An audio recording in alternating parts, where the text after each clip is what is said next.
Let's start by talking about how you need to configure your bashrc file so that you can execute jobs using Radiant. So if you open your bashrc file, which should be in your home directory, so you can look for it with ls-a, and it should just show you where your bashrc is.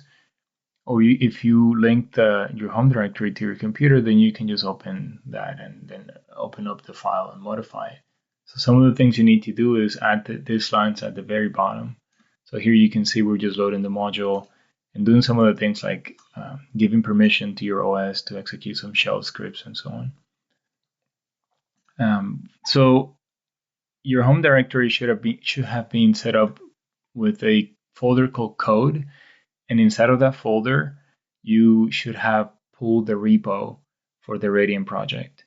Once you do that, all the other lines in this thing should work perfectly. Now notice that we're defining two aliases at the bottom. So we have one for the Kubernetes manager.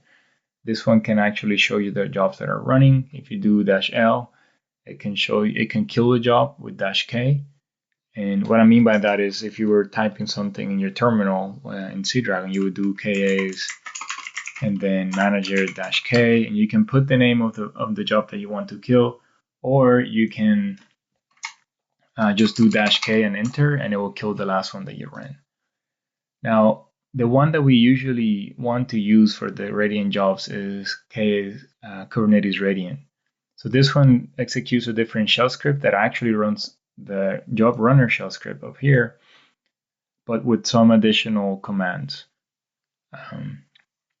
So in order for this shell script to work, we need to have several environment variables defined. So you need one for your Kubernetes user.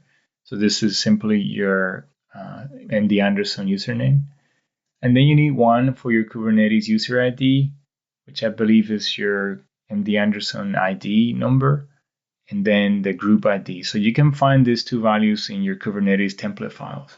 So once you have them, you just essentially unmute these lines, add the values, and then put this whole thing in your bashrc. And if it's not working, that probably means that you need to source it.